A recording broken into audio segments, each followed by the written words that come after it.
Praise the lord, హల్లెలూయా. దేవునికి స్తోత్రం. ప్రభు పరిశుద్ధ గణనామానికి మహిమ కలుగునుగాక. క్రీస్తునందు ప్రియులరా, దేవుడు తన మహాకృపను బట్టి మరొక నూతన ఉదయకాల సమయంలో వేకువనే ఆయన పాద సముఖంలో ఉండి ఆయన నామాన్ని స్తుతించి ఆరాధించి వాక్యాన్ని ధ్యానించడానికి చక్కటి సమయాన్ని అనుగ్రహించిన విధానాన్ని బట్టి స్తుతులు వందనాలు ఆయన గణనామానికి చెల్లునుగాక. క్రీస్తునందు ప్రియులైన దైవజనులు, స్నేహితులు, విశ్వాసులు, సహోదరులు ఈ కార్యక్రమాన్ని వీక్షిస్తున్న ప్రియ దేవుని బిడ్డలందరికీ కూడా మన రక్షకుడైన యేసయ్య శక్తిగల నామంలో శుభావి వందనాలు తెలియజేస్తున్నాను. బాగున్నారు కదా? చాలా సంతోషం. రండి, ఈ దినం కూడా ప్రేమతో మిమ్మల్ని ఆహ్వానిస్తూ అనుదిన అభివృద్ధి ఉదయకాలపు ధ్యానాలు అనేటువంటి ఈ ఆధ్యాత్మిక కార్యక్రమంలో నాతో పాటు పాలుభాగస్సులు కండి. వాక్యాన్ని ధ్యానించి దైవాశీర్వాదం పొందండి. బైబిల్స్ దగ్గరలో ఉన్నాయి కదా, తెరచి చూడండి. లేని పక్షాన చదివే మాట వినండి, గ్రహించి వాక్యదానంలో పాలుభాగస్సులు కమ్మని మనం చేస్తూ నేటి దిన ధ్యాన వాక్యంగా యోహాను సువార్త 6వ అధ్యాయము 48వ వాక్యాన్ని చదువుతూ ఉన్నాను. విశ్వసించువాడే నిత్య జీవం గలవాడు. దేవుడు తన పరిశుద్ధ మాటను మన కొరకు దీవించును కాక. తలలోంచి కళ్ళు మూసుకుంటే ప్రార్థన చేసుకుందాం. ప్రేమ స్వరూపి మహోన్నతుడా, సర్వశక్తి గల మా తండ్రి, మీకు వందనాలు. ఘనమైన నీ పాదమును బట్టి కృతజ్ఞతలు చెల్లిస్తూ ఈ ఆధ్యాత్మిక కార్యక్రమాన్ని అనుదినము నీ కృప చేత, మీ ఆత్మ చేత నిరాటంకములు జరిగిస్తున్నది నీ స్తోత్రాలు. అనేక మంది బిడ్డలు పాలుభాగస్సులు అవుతున్నారు. బలపరచండి, ఆత్మీయమైనటువంటి మేలులు దయచేయండి, ఆశీర్వాదాలు దయచేయండి. మరింతగా ఇంకా కార్యక్రమాన్ని నీ నామ ఘనత కొరకు నడిపించండి. యేసయ్య నామమున అడుగుతున్నాను తండ్రి, ఆమేన్. చాలా సంతోషం ప్రియులారా. మరి ఈ దినము చదవబడిన వాక్యం మనందరూ తెలిసిందే కదా. నిత్య జీవం గలవారు ఎవరంటే విశ్వసించు వాళ్ళు. యేసుక్రీస్తు ప్రభు వారిని ఈ లోకానికి పంపించడంలో దేవుని ఉద్దేశం ఏంటనంటే, పాపములో ఉన్నటువంటి మనుషులందరూ కూడా పాపమును విడిపించబడి ఆ పాపములోనే నశించిపోకుండా వారు నిత్య జీవాన్ని లేక శాశ్వత జీవాన్ని అనుభవించాలనేది దేవుని యొక్క కోరిక మరియు ప్రణాళిక. ఈ నిత్య జీవం అనేది ఈరోజు రేపు ఒక సంవత్సరం కాలం ఉండేది కాదు. అది ఎప్పటికీ ఉండేటువంటి జీవం, కలకాలం అనగా యుగయుగాలు కూడా ఉండేటువంటి శాశ్వతమైన జీవం. అది ఇది మామూలు జీవానికి భిన్నంగా ఉంటుంది. చూడండి, మనలో జీవం ఉంది, ఎంతకాలం ఉంటుంది? మరి కొంతకాలమే. నిత్య జీవం అంటే పవిత్రమైనది, పరిపూర్ణమైనది, ఆత్మ సంబంధమైనది.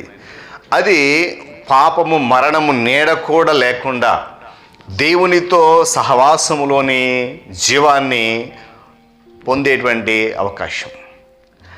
అయితే ఆ జీవాన్ని పొందాలి అని అంటే ఏమండి, ఒకటే మాట, ఆయనలో నమ్మకం ఉంచడం. ఇక్కడ అదే మాట చదివాం కదా, విశ్వసించువాడే నిత్య జీవం గలవాడు. నిత్య జీవం ఎందుకు పొందుకోవాలి అనే ప్రశ్న చాలామందికి వస్తుంది. అయితే వాక్యం చెప్తుంది నాశనం నుండి తప్పించడానికి. యోహాను సువార్త 3వ అధ్యాయము 16వ వచనం చదవండి. ప్రతివాడును నశింపక నాశనము నుండి తప్పించబడాలి. అంటే కుమారుడైనటువంటి క్రీస్తునందు నమ్మకం ఉంచిన వారికి నిత్యజీవం ఉంటుందని నేను వాక్యం చాలా స్పష్టంగా జ్ఞాపకం చేస్తుంది.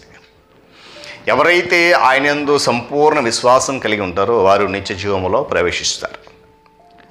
చూడండి, మనుషులు మంచి చేస్తూ మంచిగా నడుస్తూ దేవుడిచ్చేటువంటి మహిమ ఘనతలను నశించిపోలేనటువంటి స్థితిని వెతుకుతూ ఉండాలి అనుదినము. అలాంటి వారిని తనతో నిత్య జీవం అనేటువంటి అనుభవంలోనికి ఆయన తీసుకువెళ్తాడు. హల్లెలూయా చెప్పాలి గట్టిగా, హల్లెలూయా.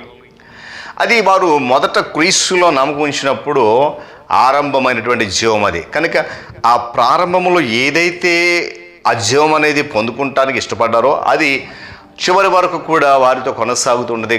ఆ జీవంలోని వారు నివాసం ఉండడానికి ప్రభువు అవకాశం ఇస్తాడు. ఇదే యోహాను సువార్త 6వ అధ్యాయం 12వ వాక్యం చూస్తే దేవుడు శాశ్వతమైన జీవాన్ని మనకు అందుబాటులో ఉంచాడని చెప్పి వాక్యం చెప్తా ఉంది. అయితే దాన్ని మనము చేపట్టాలి అని అంటే ఏమండి, దాన్ని చేపట్టాలంటే నిత్య జీవం వైపు మన యొక్క అడుగులు వేయాలి. నిత్య జీవం ఉన్నవారు దేవుడు దీనిని ఇచ్చినప్పుడు దానితో పాటు ఇచ్చినటువంటి వాటిని కూడా తీసుకుని ఉపయోగించాలి. నిత్య జీవానికి నడిపించే మార్గం ఏదైతే ఉందో, నిత్య జీవానికి నడిపించేటువంటి సత్యం ఏదైతే ఉందో, నిత్య జీవం వైపు నడిపించే ప్రవర్తన ఏదైతే ఉందో దానిని మనము చేపట్టాలి. అలా చేపట్టినప్పుడు ఆ నిత్య జీవం పొందుకోవడానికి ఎలాంటి ఆటంకము ఉండదు. ఇంకొక మాట ఏంటంటే, నిత్య జీవం పొందడం అంత ఈజీయా, అంత సులభమైన పని అంటే అంత సులభమైన పని కాదు. నిత్యజీవం పొందాలంటే నీతిమంతులై ఉండాలి. నా మాటలు కదండి, దీని ఒక వాక్యం చాలా స్పష్టంగా చెప్తా ఉంది. నీతిమంతులుగా ఉండి నీతి మార్గం నడుస్తూ ఎవరైతే ఉంటారో వారు నిత్య జీవాన్ని పొందుకోవడానికి అర్హులు. దేవుని ప్రజల యొక్క విశ్వాసము, జ్ఞానము ఏమంటే ఇవి నిత్యజీవం కోసం ఎదురు చూడడంలో ముడిపడి ఉంటాయి. మనకున్నటువంటి విశ్వాసము, మనకున్నటువంటి జ్ఞానము, మనకున్నటువంటి పరిశుద్ధత, మనకున్నటువంటి ఆధ్యాత్మిక స్థితిగతులు నిత్యము కూడా ఆ నిత్య జీవాన్ని వెతకడం వైపే ఉండాలి. హల్లెలూయా. చూడండి, మొదటి యోహాను పత్రికలో 2:25 ఒక వాగ్దానం ఉంటుంది. మీరు తర్వాత చూసి చదువుకోండి గృహాల్లో. దేవుడు పాపము కంటే కూడా, మరణము కంటే కూడా ఎక్కువ శక్తి గలదే దేవుని కృప. మరణము కన్నా, పాపము కన్నా కూడా శక్తివంతమైనది ఏదైనా ఉందంటే అది దేవుని కృపే. అది పాపాన్ని లయపరుస్తూ ఉంటుంది, మనుషులను నిర్దోషులుగా తీరుస్తూ, మనుషులను న్యాయవంతులుగా నడిపిస్తూ, వారిని శాశ్వతమైనటువంటి జీవానికి లేక నిత్య జీవానికి నడిపిస్తూ ఉంటుంది. విశ్వాసులంతా కూడా దేవుడు కొనుక్కున్న ఆస్తి. ఎలా కొనుక్కున్నాడు ఆయన అంటే, ఆయన తన ప్రియకుమారుడు క్రీస్తును బలి చేసి ఆ పరిశుద్ధ రక్తాన్ని వెల చెల్లించడం ద్వారా కొనుక్కున్నాడు మనందరిని. హల్లెలూయా. మనందరం ఆయన ఆస్తి. ఆయనను సేవించాలని అందరి మనస్సు ఏమండి ఆయనకు అనుకూలమై ఉండాలి. హల్లెలూయా. అయితే మనం ఆయనను సేవించేది శాశ్వతమైన నిత్యజీవమైనటువంటి కాబట్టి ఆ నిత్యజీవం పొందాలంటే మనం సేవించే విధానం కూడా దేవునికి అనుకూలంగా ఉండాలి. మన మనస్సు, మన తలంపులు, మన ఆలోచన శ్రేష్టమని ఉండాలి. ఎందుకంటే సత్యమును అనుసరించి ఒక మాట ఉంటుంది, సత్యములో అనుభవ జ్ఞానము గలవారే. ఆ జ్ఞానము ఎప్పుడైతే అనుభవం మనకు వస్తుందో సత్యంలో నడవాలని, అప్పుడు ఆ సత్య మార్గం ఏంటంటే నడిపిస్తుందో ఆ మార్గం మనల్ని నిత్య జీవానికి తీసుకెళ్తుంది. అందుకే అంటాడు కదా ఆయన, నేనే మార్గము జీవం అనడం. దేవుడి మాటలు మన కొరకు దీవించును కాక. తలలోంచి కళ్ళు మూసుకునండి, ప్రార్థన చేసుకుందాం. ప్రేమ కలిగిన తండ్రి వందనాలు. తిరిగి మనకు నూతన ఉదయకాలంలో వేకుని లేచి మీ నామాన్ని స్తుతిస్తూ గణపరుస్తున్నప్పుడు ఈ ఆధ్యాత్మిక కార్యక్రమం ద్వారా అనేక సత్యాలు మేము వింటున్నాము. నీకు వందనాలు. ప్రాముఖ్య దినము నిత్యజీవం పొందాలంటే నీ ప్రియకుమారుడు మా రక్షకుడు యేసునామమున విశ్వాసం ఉంచాలనే సత్యాన్ని మరలా మాకు మీరు జ్ఞాపకం చేసుకున్నందుకు స్తోత్రాలు. మాలో ఉన్న విశ్వాసం ఒకవేళ బలహీనమైందేమో, క్షణిక ఆవేశంతో ఉందేమో, దానిని స్థిరపరుచుకుని ఆ స్థిరమైన విశ్వాసంతో నిత్యజీవం పొందుకునేటువంటి అర్హత పొందుకునేటువంటి యోగ్యత, ధన్యత మాకు దయచేయమని ఈ కార్యక్రమం ద్వారా అనేక మంది బిడ్డలను మీరు పాల్యభాగం చేస్తూ నడిపిస్తున్నందుకు స్తుతులు తెలుసు. మరింతమందిని పాల్యభాగం చేసి మీరు మహిమ పొందని కార్యక్రమం దీవించండి. యేసునామని ప్రార్థన అడుగుతున్నాను తండ్రి, ఆమేన్.